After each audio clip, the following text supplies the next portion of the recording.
রান্না বাংলা ব্লগ চ্যানেলে আপনাকে স্বাগত। আজ আমি এমন একটা সজনের ডাঁটার রেসিপি দেখাবো যেটা খেতে হবে অসাধারণ। আর যারা সজনের ডাঁটা খেতে পছন্দ করেন না তারাও আঙুল চাটতে বাধ্য হবে। তাহলে চলুন দেরি না করে আজকের এই নতুন রেসিপিটা শুরু করা যাক। আজ আমি এখানে সজনের ডাঁটা নিয়েছি, এই সজনের ডাঁটা দিয়ে দারুণ একটা রেসিপি বানাবো। এখানে কিছু সজনের ডাঁটা নিয়ে নিয়েছি, এই ডাঁটাগুলোকে এবার আমি কেটে নেব। একটা ছুরি নিয়েছি, ছুরির সাহায্যে এইভাবে কেটে নেব। এইভাবে এই আঁশগুলোকে ছাড়িয়ে ফেলতে হয়, এইভাবে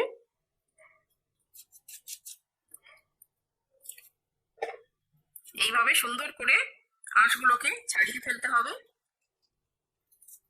এইভাবে আঁশগুলোকে ছাড়িয়ে ছাড়িয়ে সাদা করে নিতে হবে। এই যে সবুজ অংশটা, এটা এইভাবে কেটে নিয়ে এই রকম হবে।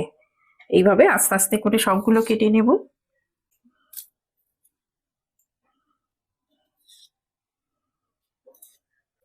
সজনের ডাঁটা বাজারে প্রায় সবসময় পাওয়া যায়, সিজনে বা অফ সিজনে। এটা স্বাস্থ্যের জন্য কত উপকার সেটা আপনারা সবাই জানেন। এর উপকারের কথা বলে শেষ করা যাবে না। এইভাবে আমি সব ডাঁটাগুলো দেখুন কেটে নিয়েছি। ডাঁটাগুলো আমি দুবার করে জল দিয়ে ধুয়ে পরিষ্কার করে নিয়েছি। এবার আমি রান্নাটা শুরু করে দেব। এখানে আমি গ্যাসের উপরে একটা কড়া বসিয়ে দিয়েছি, দিয়ে আমি গ্যাসটা অন করে দেব। কড়াতে আমি তেল দিয়ে দিচ্ছি। এটা আমি পুরোটাই সর্ষের তেলে রান্না করব। 2 চামচ মতো তেল দিয়ে দিলাম। এখানে আমি দুটো মিডিয়াম সাইজের আলু একটু বড় বড় করে কেটে ধুয়ে পরিষ্কার করে নিয়েছি। এই আলুগুলোকে এবার একটু ভেজে নেব। তেলটা আমার গরম হয়ে গেছে, এবার আলুগুলো এর মধ্যে দিয়ে দিচ্ছি।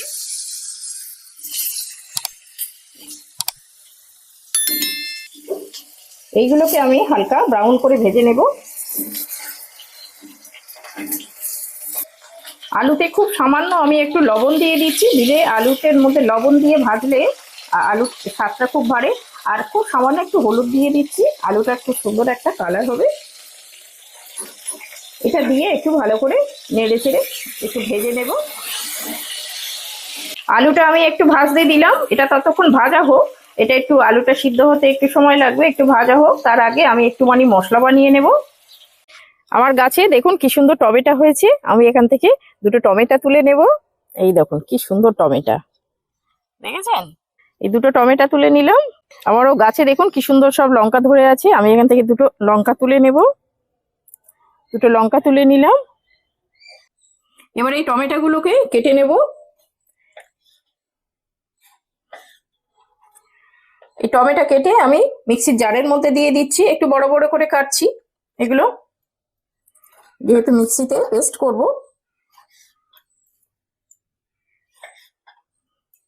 আর দুটো কাঁচা লঙ্কা তুলেছিলাম, এটাও দিয়ে দিলাম মিক্সির মধ্যে। এখানে হাফ ইঞ্চি আদা একটু ছোট ছোট করে কেটে নিয়েছি, এটা দিয়ে দিলাম। আর এখানে হচ্ছে ধনে হাফ চামচ দিয়ে দিচ্ছি। হাফ চামচ জিরে, গোটা জিরে একটা দিয়ে দিলাম। 10-12টা গোলমরিচ এটা দিয়ে দিলাম। হাফ চামচ কালো সর্ষে এটা দিয়ে দিচ্ছি। আর 1 চামচ পোস্ত দিয়ে দিচ্ছি। এই পোস্ত আর সর্ষের টেস্টটা খুব সুন্দরভাবে এই রেসিপিতে আসবে। এখানে অল্প জল দিয়ে দিলাম, 2 চামচ মতো জল দিয়ে এটা একটা মিহি পেস্ট বানিয়ে নেব। এবার আমি আলুগুলো, আমার ভাজা হয়ে গেছে, এবার আমি তুলে নেব আলুগুলো। আলুগুলো আমি তুলে নিচ্ছি, একটু তেল ঝরিয়ে ঝরিয়ে তুলে নেব।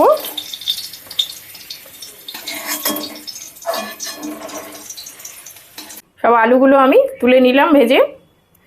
এই তেলে আমি এবার ডাঁটাগুলো ভেজে নেব।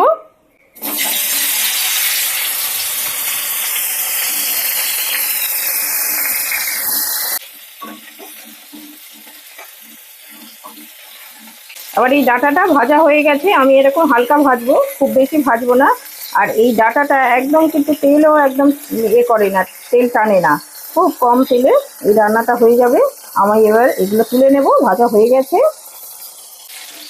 আমার ভাজা হয়ে গেছে, আমি এগুলো তুলে নিচ্ছি আস্তে করে।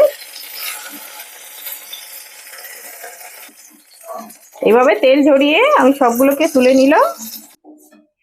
ডাঁটা আর আলুটা আমার ভাজা হয়ে গেছে, এবার আমি ফোড়ন দিয়ে পেঁয়াজটা ভেজে নেব। এই গরম তেলের উপরে আমি একটু মেথি ফোড়ন দিলাম, খুব সামান্য। আর একটু কালো জিরে খুব সামান্য করে একটু ফোড়নে দিয়ে দিলাম। এবার পেঁয়াজটা দিয়ে দেবো, পেঁয়াজটা এবার ভেজে নেব। পেঁয়াজটা একটু ব্রাউন করে ভেজে নেব। মিক্সিটা আমার পেস্ট হয়ে গেছে, দেখুন এইভাবে মিহি পেস্ট করতে হবে। সর্ষে পোস্ত রয়েছে তো ওটা একটু এইভাবে মিহি করে পেস্ট করে নিয়েছি। পেঁয়াজটা আমার হালকা ব্রাউন হয়ে গেছে, এইরকম হবে, এর বেশি আমি ভাজবো না। এবার আমি এতে একটু শুকনো মশলা দেব। হাফ চামচ হলুদ গুঁড়ো দিয়ে দিচ্ছি, 1 চামচ লাল লঙ্কার গুঁড়ো দিয়ে দিলাম। এটা একটু মিশিয়ে নেব। এবার মিক্সিতে যেটা পেস্ট করেছি এটা দিয়ে দেব। একটু মিক্সির বাটিতে জল দিয়ে এটা ধুয়ে নিয়ে নিলাম। এটা ভালো করে কষিয়ে নেব। এই মশলাটা খুব ভালো করে কষাতে হবে।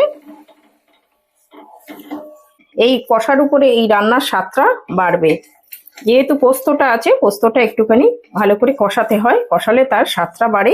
এই মশলাটা আমি খুব ভালো করে 4-5 মিনিট ধরে কষিয়ে নেব। আর একটু ঢাকা দিয়ে দিয়ে দেবো, কেননা কি এতে সর্ষে পোস্ত রয়েছে, একটু ছিটকবে, তো সেই জন্য আমি একটু ঢাকা দিয়ে দিয়ে সুন্দর করে কষিয়ে নেব।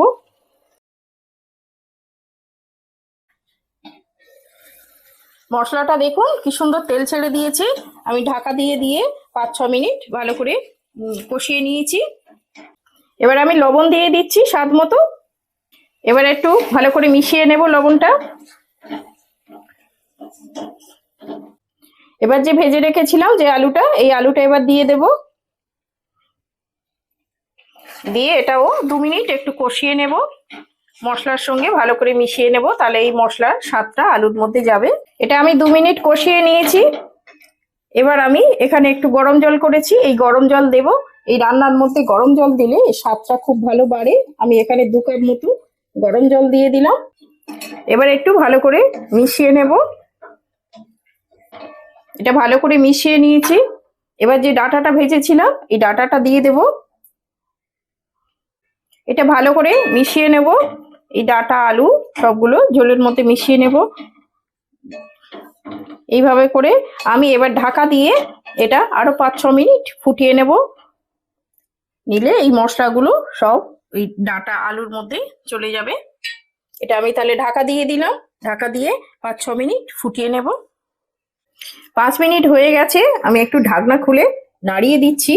একটু নেড়ে দিলে কি হবে, নিচে যদি বসে যায় তাহলে সেটা আর পুড়ে যাবে না, তো ওই জন্য একটু নাড়িয়ে দিচ্ছি। আর এই স্টেজে আপনারা লবণটা একবার চেক করে নেবেন।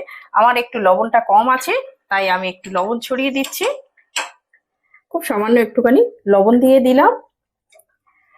দিয়ে আমি একটুখানি নাড়িয়ে দিলাম। নাড়িয়ে দিয়ে আরো 5 মিনিট আমি একটু ফুটিয়ে নেব।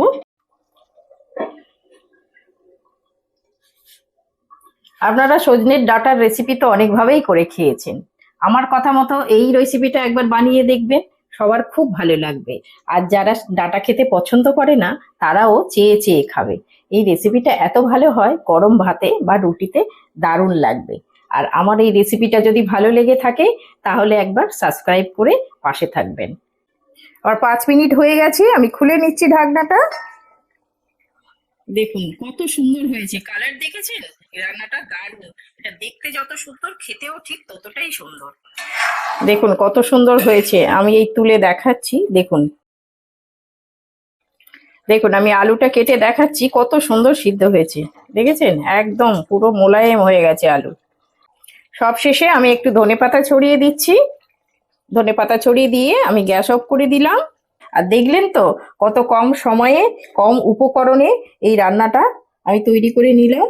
এইভাবে একবার বাড়িতে বানিয়ে খেয়ে দেখবেন, সবার খুব ভালো লাগবে। এই নাও, আজকের একটা সজনের ডাঁটার তরকারি করেছি, খেয়ে দেখো তো কেমন হয়েছে। সজনে ডাঁটার তরকারি করেছো? হ্যাঁ বাহ, খুব ভালো হয়েছে। সিজন চেঞ্জে না সজনের ডাঁটা খাওয়াটা হ্যাঁ খুব দরকার, হ্যাঁ কারণ খুব রোগ প্রতিরোধক। হ্যাঁ, সে ঠিক বলেছো। এটা আর সজনের ডাঁটা খুব উপকার, এর উপকারের কথা বলে শেষ করা যাবে না। কিন্তু খেয়ে দারুণ টেস্ট হয়েছে। দারুণ টেস্ট হয়েছে। আর সজনের ডাঁটা তো ও তো দারুণ স্বাদ হয়, খেতে তো দারুণ লাগে। দারুণ টেস্ট হয়েছে। দারুণ টেস্ট হয়েছে। এটা ভাত রুটি সবকিছুর সঙ্গেই খাওয়া যায়, খুব ভালো। খুব সুন্দর। সজনে ডাঁটা তো দারুণ টেস্ট হয়েছে। হ্যাঁ, সজনে ডাঁটার এমনি খুব স্বাদ। খুব স্বাদ। হুম।